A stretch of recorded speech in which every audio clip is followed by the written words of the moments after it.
The ideas of Marx, Engels and Lenin are powerful because they are true.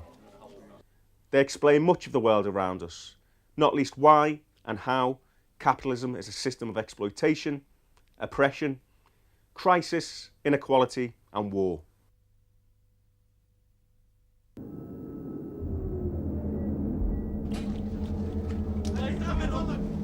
The capitalist ruling class therefore uses every available weapon to discredit Marxist ideas.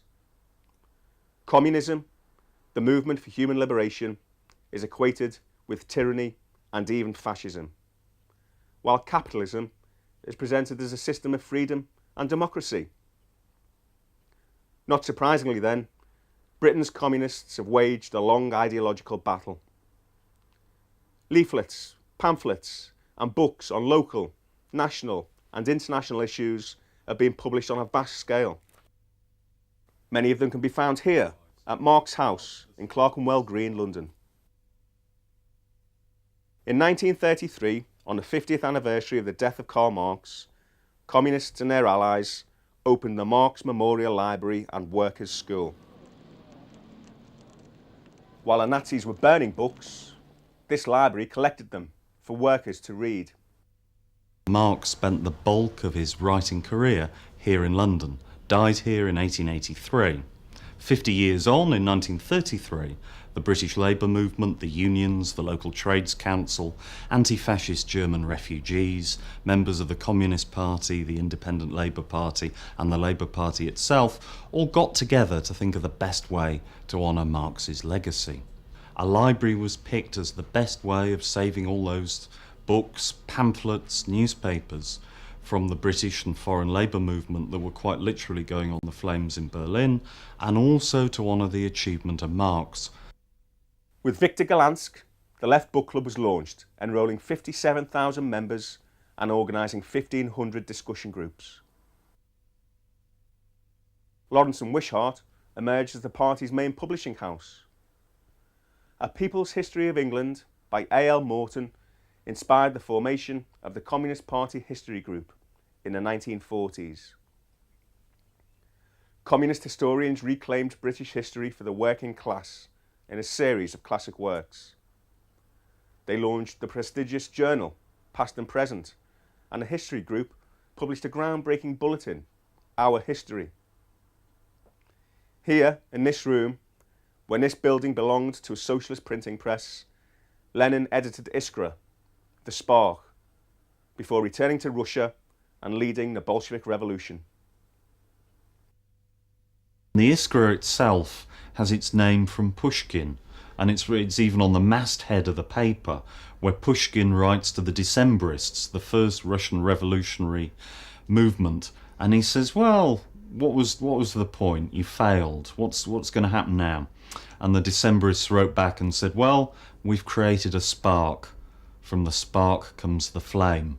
And this library and what went on here was all about that electricity, that motor of change, of thought, of argument that could pull a Tsar down from his throne and that could create the first workers' and peasant state that lasted for more than 70 years. Marx House also hosts the International Brigade Library and progressive publications going back to the English Revolution.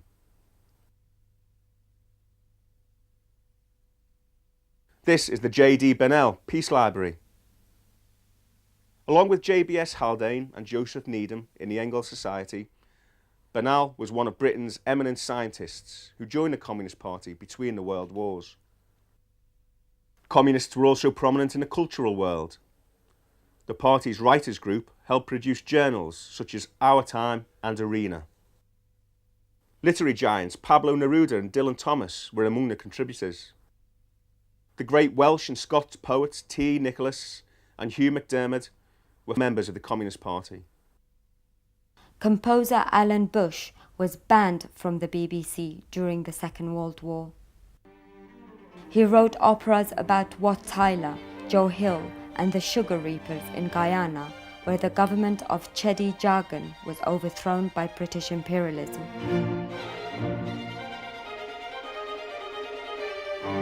The next president of the Workers' Music Association, American singer and actor Paul Robeson, enjoyed a special relationship with the South Wales miners. They joined the worldwide campaign to force the US government to give him his passport back.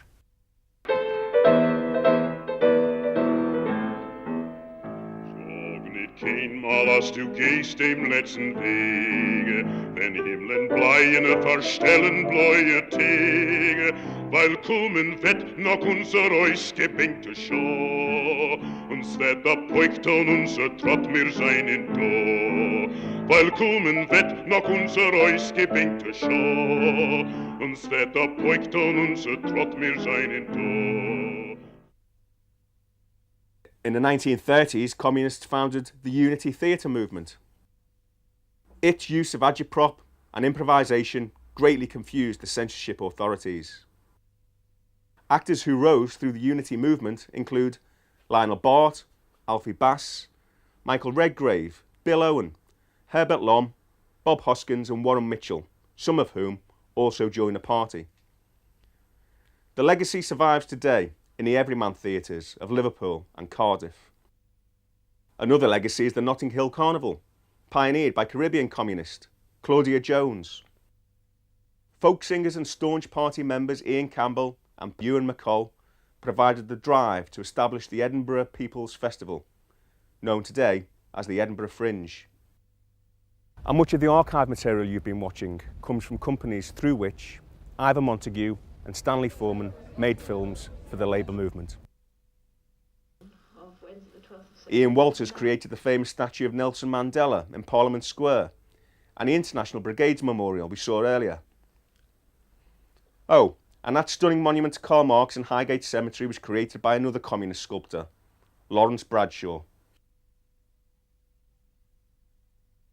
But the party's sharpest weapon in the battle of ideas has been a daily newspaper. This is the first issue of the Daily Worker, dated January the 1st, 1930, edited by William Rust. The paper had to struggle against the boycott by wholesalers and advertisers, and against legal action by wealthy enemies. Kay Beecham and Bessie White were just two of the paper's managers and staff to be imprisoned as the state tried to close the paper down. The Daily Worker was handed over to a cooperative of its readers and labour movement organisations in 1948 and changed its name to the Morning Star in 1966. Its ideological compass continues to be the programme of the Communist Party.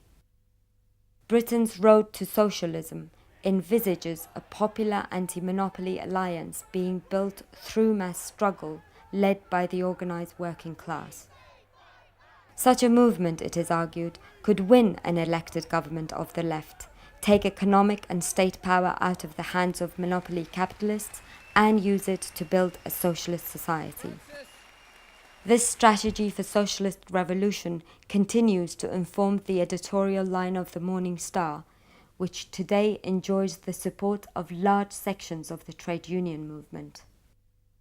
By the 1980s, the CP leadership was no longer able or willing to provide the labour movement with principled and militant direction. Therefore, the party was re-established in 1988 on the basis of its Marxist-Leninist principles and programme. New General Secretary Mike Hicks emerged as a picket line leader in the epic battle against Rupert Murdoch at Wapping. He was jailed on trumped-up charges. While he was in prison, union leaders called off the strike, and one of them ended up in the House of Lords. Since then, the party has also re-established communist influence in the trade union, peace, pensioners and international solidarity movements. A stream of initiatives has raised the profile of Marxist ideas, of the party and the Morning Star in the labour and progressive movements. A strong, bold Communist Party and young Communist League are as essential as ever to fight capitalist crisis and imperialist war, and to put the workers and peoples of Britain on the road to socialism.